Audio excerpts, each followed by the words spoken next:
veidi tehnilisi probleeme. Tere tulemast siis esimesele arutelule kooliväärtuste alal ja teema on meil siis küsimusena püstitatud, kas loodus on meid selliseks teinud. Ja arutleme siis nende teemade üle siin teie ja siin istujatega ja kõigepealt siis tutvustaks inimesi, kes meil siin on. Tiiu Kuurme, kasvatusteaduste doktorant Tallinna Ülikoolist. Doktorant, vabandust, nüüd nimetasin ennast. Issand, dotsent loomulikult, vabandust. Kasvatusteaduste dotsent, kes on aastaid uurinud just kooliväärtustega ja koolikultuuriga seonduvaid teemasid ja sellel teemal ka päris ohtralt eesti keeles publitseerinud. Siis on Evelin Tamm, kes on eestlane, kes elab Rootsis, Solviki koolijuht, tegelenud siis Eesti naisajaloo uurimisega ja seda just hariduse kontekstis, et kes on olnud need naised Eesti ajaloos, kes on haridusse oma panuse andnud ja kuidas nad seda on teinud. Ja Evelin palus ka nimetada, et lisaks kõigele muule on ta nüüd paadi ehitaja ja on oma esimese paadi oma kätega valmis ehitanud. Ja Elo-Maria Roots on kasvatusteaduste magister ja kirjanik, kellelt ilmus eelmisel aastal 2013 romaan Vaimude jaam, mis siis ka kirjeldab seda Eesti koolielu tegelikkust üsna süngetes toonides. Ja ise olen siis kasvatusteaduste doktorant Gertrud Kasemann. Aga mõtlesime, et alustaks sellega, et me oleme nüüd teinud siin viimastel aastatel 2 üsna mahukat uuringut ja üks uuring on praegu pooleli Norra finantsmehhanismi rahadega rahastatud, kus me oleme teinud ühe küsitluse kooliõpilaste hulgas just selles, mis puudutab poisiks ja tüdrukuks olemist koolis. Ja et võib-olla Tiiu ja Elo-Maria jagaksid mõningaid neid uuringu tulemusi või mõtteid, mis sealt esile kerkivad ja siis juba küsiks teilt, et mis mõtteid see teis tekitab. Et ma annaks sõna Tiiule esimesena. Niimoodi, et meie selles tutvustuses puudus väike märge, et meie arutelu peateemaks on poisid ja tüdrukud koolis. Ehk soolisuse problemaatika koolis, mis rahvusvaheliselt on kujunenud arvestatavaks uurimisvaldkonnaks, sest inimesed usuvad sootuks teisi asju kui see, kuidas asjad on. Ja nii ka Eestis usutakse, et soolisus nüüd küll pole see probleem, mille üle koolis peaks siin oma vaimu vaevama või mis põhjustab seal ühtesid kui teisi asju, et see on päris nurgatagune probleem ja koolis on kõik väga hästi meil võrdsuse ja võrdõiguslikkusega.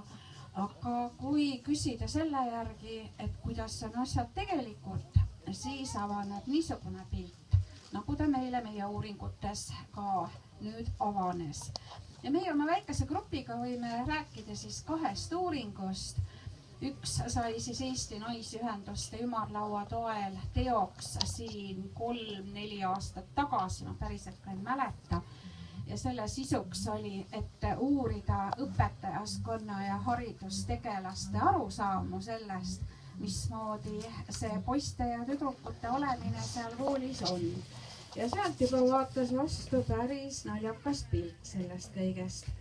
Ja nüüd oli võimalus tänu Norra riigile, kus see asi on tõeliselt väga suure fookuse all, nii nagu kõigis Põhjamaades see soolisuse problemaatika võib-olla üleüldse on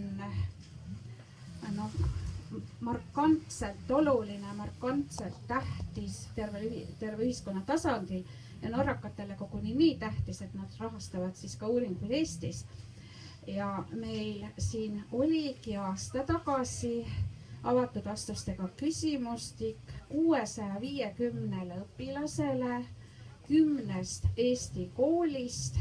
Ja küsimustik tähendas siis, et pikad jutud, jutustus iseendast ja oma arusaamadest, mida need õpilased sinna kõik kirja panid. Ja nüüd me siis analüüsime seda, mis on kirja pandud. Ja võiks öelda, et see esimene analüüs, see on nüüd algusjärgus, meil üsna osa asju on analüüsitud, teine osa jälle ei ole veel. Ja tulemused minule on šokeerivad täiesti. Minu meelest, kui niisugune asi tuua avalikkuse palge ette, et see võiks kerge rahutuse põhjustada ühiskonnas. Ja küsimuse, aga kui nii jätkub, kuhu me siis ikkagi teel oleme? Kas sa tahaks mõne konkreetse näite ka tuua kohe siit tekstidest äkki sellise, mis sind šokeeris? No mind šokeeris see, et mis sajandis me oleme, sest need poiste ja tüdrukute arusaamad seal poisiks, tüdrukuks, meheks ja naiseks olemisest, et need lõhnavad 19. sajandi lõpu järele ja pisut ka selle järele, mida armas Eesti rahvas võib igal õhtu vaadata televisioonis filmist Downton Abbey, et kuhu kuulub mees ja kuhu kuulub naine ühiskonnas. Ja no siin näiteks tooksin siis niisugused, et me palusime õpilastel lõpetada lause, et lõpeta oma sõnaga lause ja need laused olid järgmised. Poiss olla on parem kui tüdruk, sest, lõpeta lause, tüdruk olla on parem kui poiss, sest ja poisi puhul on täiesti normaalne, kui, lõpeta lause, tüdruku puhul on normaalne, kui ja pole vahet, kas olla poiss või tüdruk. Lõpeta lause.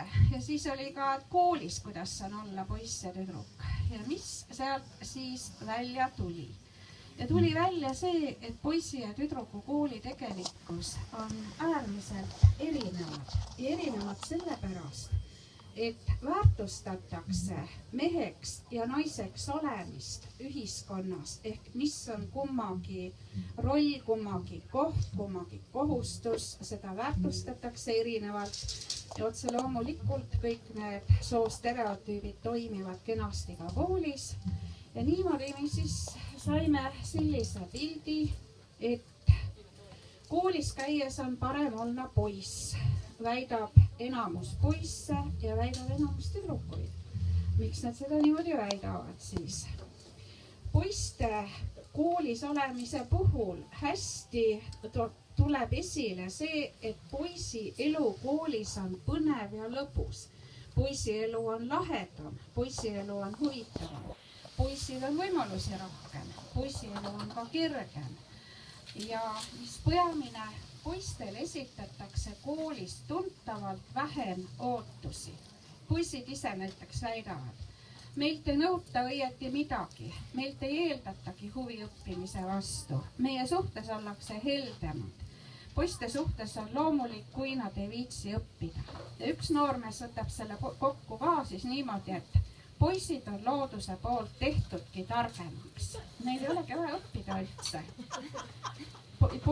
Poiste puhul on siis, üks poiss veel ütles ka niimoodi, et miks poiss on parem olla. Ma olen liiga laisk selleks, et olla tüdruk. Mis sealt veel siis esile tuli? Poisid ei pea muretsema oma riietuse ja meigi pärast. Tüdrukud meigivad paaniliselt, mõne tüdruku sõnul koguni pannakse tonnide viisi endale meiki peale. Siis käiakse kolisevate ehetega ringi, aga poisid käivad koolist dressides ja tunnevad ennast lõdvalt ja vabalt. Ja muide veel üks moment, väga tõsine moment ja seda väitis ikka õige mitu õpilast. Poiss olla on parem sellepärast, et siis tohib oma peaga mõelda. Ja tüdrukute puhul ootused on täiesti teistsugused. Tüdrukult oodatakse, et sa oled ju tüdruk, sul peab olema 5 rodu tunnistusel. Ja tüdruk siis peab teenima ära seda kiitust, õpetajate heakskiitu, olema korralik, viisakas, usin. Tüdrukul on alati kõik kodutööd tehtud.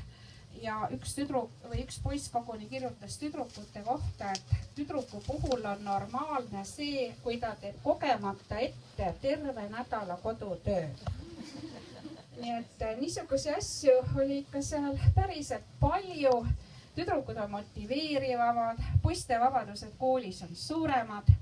Ja mis siis poisipäeva koolis täidab? Täidab naljatamine, lollitamine, lõbu. Ja väga paljudki poisid kui tüdrukud väidavad, et poiste puhul on tavaline ropendamine. Poisid ropendavad. Ja siis normaalsus, poisi normaalsus koolis. Jätame selle normaalsus äkki Hästi, edasi. jätame edasi. Siis me saame vahepeal teistele sõna anda, et et Elo-Maria, sina ka leidsid mingeid aspekte, mis just sind kuidagi kõnetasid eriliselt, et äkki sa mainid ka mõnda, et... Jah, see läheb siit edasi täpselt. Samast uuringust minu teemad olid, mida ma olen nüüd ära teinud, need analüüsid.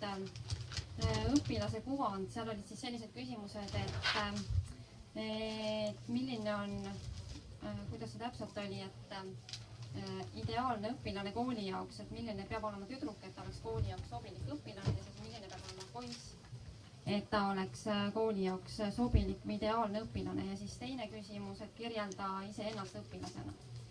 Ja sealt tuli ka välja esiteks selline asi, et need omadused, mida pakuti, on suhteliselt samad ja see õpilase kuvand on hästi kitsas ja standardne selline, et suhteliselt vähe omadusi üldse pakuti ja vastajaid oli 650, nii et see kogum neid õpilaseks olemise mingisuguseid iseloomuomadusi oli väga-väga vähe.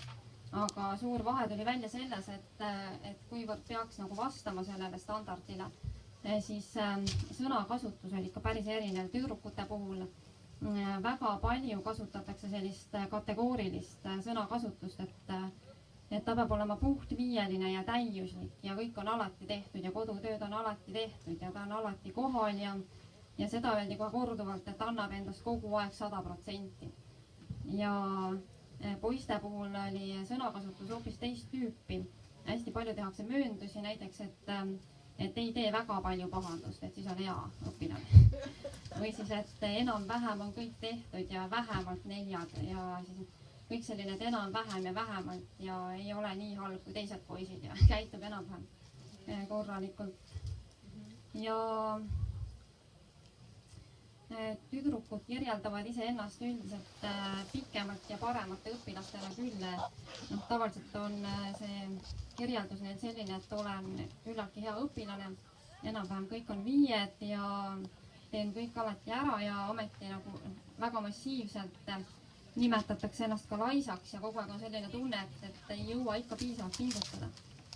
Ja ükskõik kui palju ma teen, ikka on see tunne, et ma ei tee piisavalt ja ma ei vasta piisavalt sellele standardile või ootustele, mida kool ootab. Ja seal oli ka küsimus, et milline ma tahaksin õpilasena olla, siis tüdrukute seas oli tunduvalt rohkem ka neid, kes vaatamata sellele, et nad peavad ennast heaks õpilaseks, tahaksid olla veel paremad. Nii et kui seal nagu järjest panna need omadused, et millised nad olla tahavad, siis seda oli väga palju, et olen hea õpilane, tahaks olla veel parem ja veel kohusetundlikum ja veel tublim ja veelgi paremini suuta teha kõiki neid asju, mida on vaja teha. Ja mis nagu tüdrukute puhul tuli välja, mitmed vastasid näiteks, et tahaks suuta kogu aeg keskenduda igavatele asjadele ja tahaks, et mul oleks võime võtta endasse informatsiooni, mis mind üldse ei huvita kogu aeg. See on selline suhtumine. Ja see näitab ju seda, mida neid on oodatud kogu aeg, mis väiksest saadik. Ja poiste puhul oli ka tegelikult lihtsalt vähem, aga ka väga palju ikkagi kirjeldati seda ennast õpilasena ka suhteliselt palju oli seda, et olen enam-vähem hea õpilane, seal tuleb rohkem seda enam-vähem ja teen enam-vähem kõik ära ja tahaks olla parem natuke. Aga mis poiste puhul jällegi rohkem silma hakkas, oli just see, et nad päris palju kirjutasid, et nad saavad läbi ka ilma pingutamata. Ja et olen 4-5-line, ilma et ma selleks midagi tegema peaks nii eriti või. Et loomulikust intelligentsist saan läbi. Ja siis, et kas siis, et on head hinded või siis, et kuidagi saan ikka läbi, kuigi ma üldse ei pinguta, kodus ei õpi.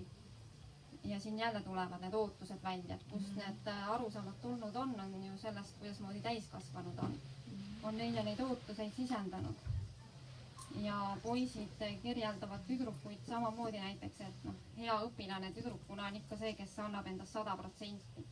Ja poiss on see, kes teeb siis enam-vähem kõik ära ja kuidagi ikka läbi saab. Nii et jah, see standard oli selline väga kitsas ja ühetaoline. Ja mis mõned asjad, mis üldiselt silma hakkasid kogu sellest kõikidest vastustest, nii poistelt kui tüdrukutelt.